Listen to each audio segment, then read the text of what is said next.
Hello दोस्तों, आज हम पढ़ने वाले हैं क्लास 12 के भौतिक विज्ञान का चैप्टर 1 जिसमें हमें पढ़ना है स्थिर आवेश के बारे में। क्या पढ़ना है हमें? स्थिर आवेश और स्थिर आवेश से होने वाले प्रभाव या उसके उसके वजह से जो फेनोमेना होते हैं उन पर चर्चा करनी है हमें। तो स्थिर आवेश के कारण ये सारे प्रभाव हम देख सकते हैं।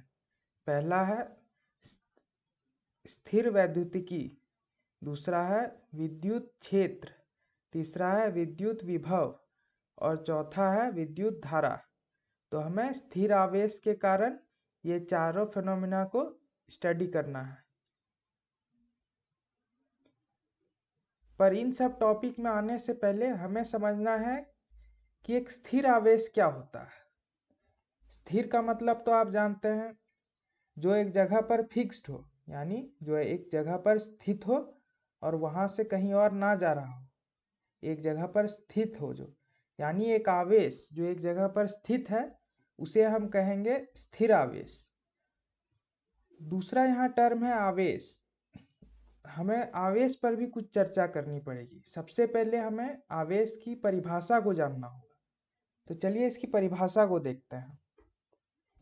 आवेश आवेश किसी वस्तु का वह गुणधर्म है जिसके कारण वस्तु विद्युत एवं चुंबकीय क्षेत्र उत्पन्न करता है तथा इसके प्रभावों को अनुभव करता है।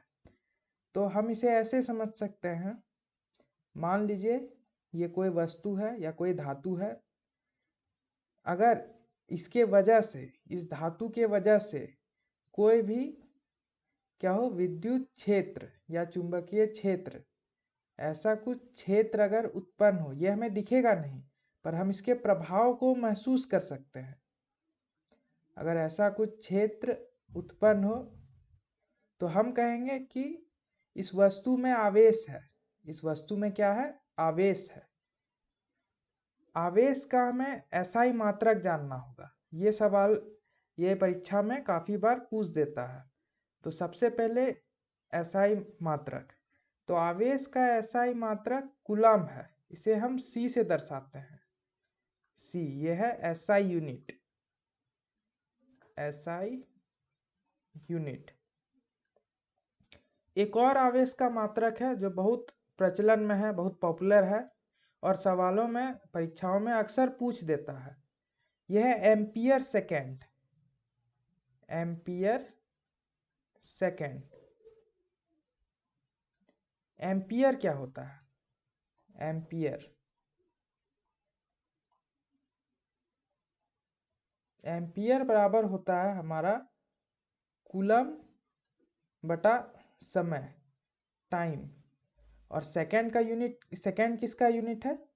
सेकेंड भी टाइम का यूनिट है। तो हम इसको कह सकते हैं कि अगर हम एम्पियर और सेकेंड को गुना करें तो हमें मिल जाएगा कूलम। तो आवेश के दो मुख्य यूनिट हुए, पहला तो कूलम है ही SI मात्रा, और दूसरा एम्पियर सेकेंड। चलिए, अब विद्युत आवेश दो प्रकार के होते हैं, मुख्यतः दो प्रकार के होते हैं। एक धनात्मक आवेश, एक ऋणात्मक आवेश। धनात्मक आवेश या पहले भी पढ़ चुके होंगे, इसे हम पॉजिटिव दिखाते हैं, पॉजिटिव चार्ज करते हैं, पॉजिटिव।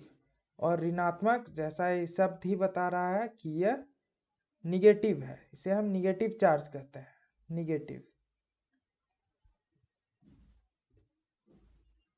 अब हम पढ़ते हैं आवेश के गुण धर्म को, आवेशों के गुणों को हम समझते हैं।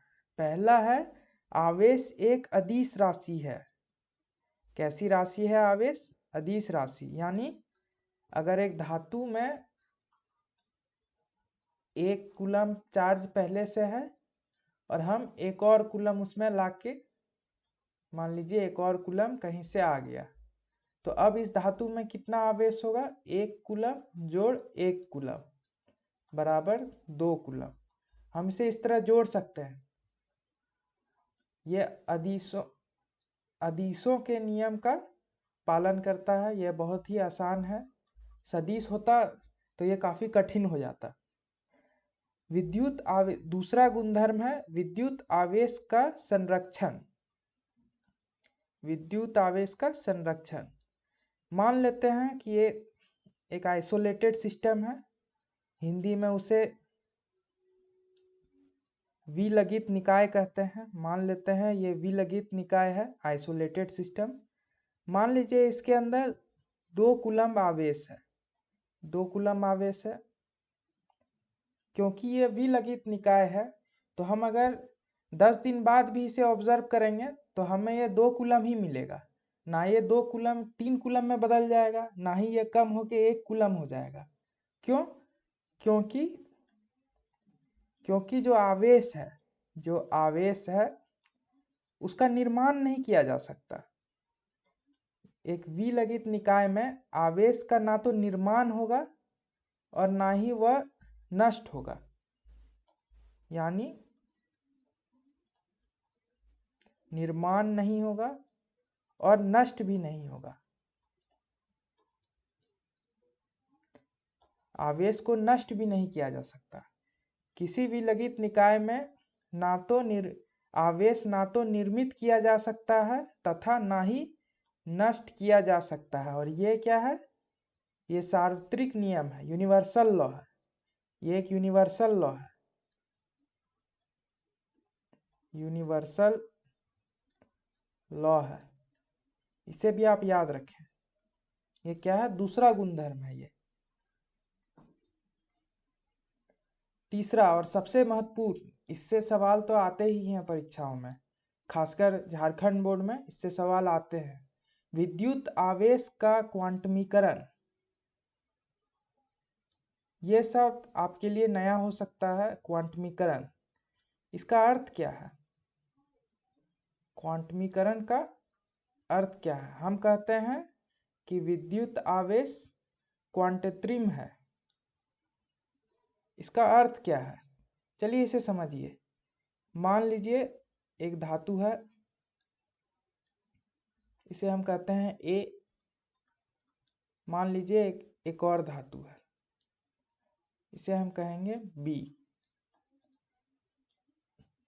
मान लीजिए धातु ए से धातु बी की ओर एक आवेश जा रहा है, स्थानांतरण हो रहा है आवेश का।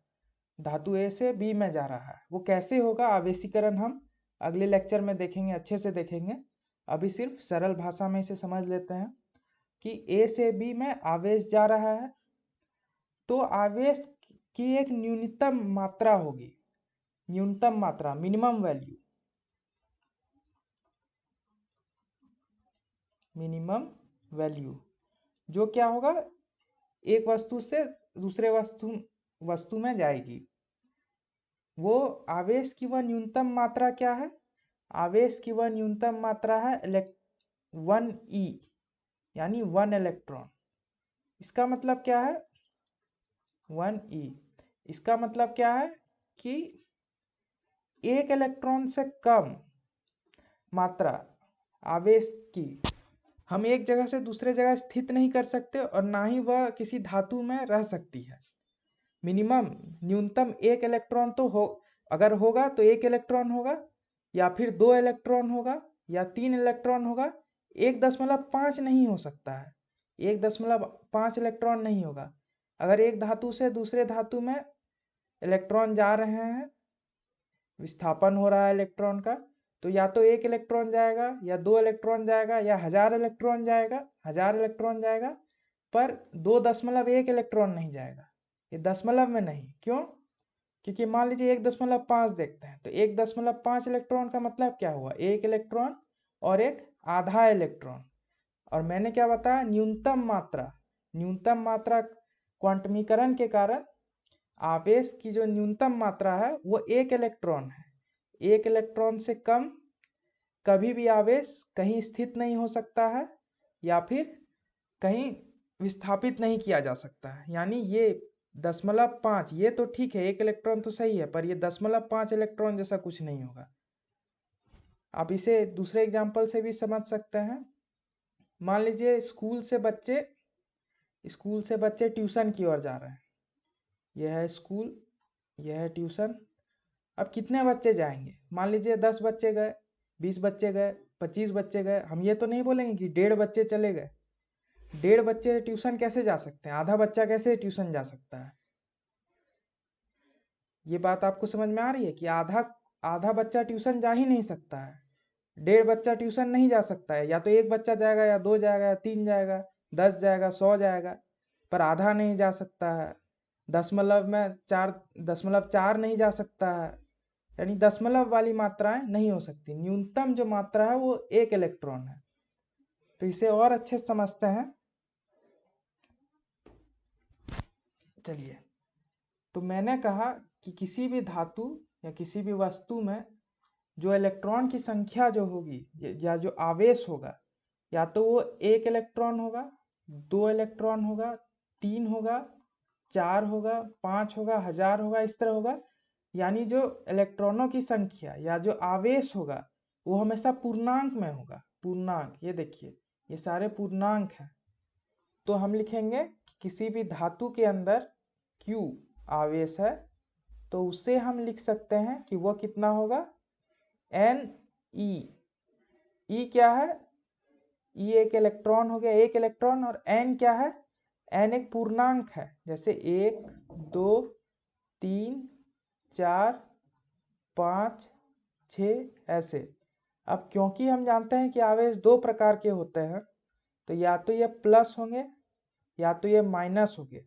यानी किसी धातु के अंदर Q is equals to Ne आवेश होगा, जहां N की क्या मात्रा होगी? 1, 2, 3, 4, 5, 6 ये मात्रा होगी।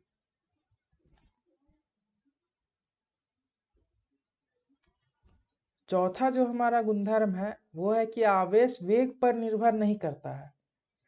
मान लीजिए एक धातु है, 2 कूलम फिर से है यहाँ पे। अभी हम इसे देख रहे हैं, ये इसकी वेलोसिटी या वेग 0 है। मान लीजिए थोड़ा देर बाद यही धातु है,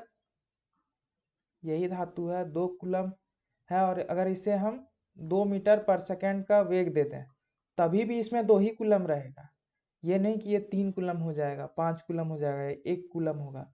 क्यों? क्योंकि आवेश वेग पर निर्भर नहीं करता है। पांचवा क्या है? आवेश निर्देश तंत्र पर निर्भर नहीं करता। यह भी जरूरी है। आवेश क्या होगा? निर्देश तंत्र पर निर्भर नहीं करता है।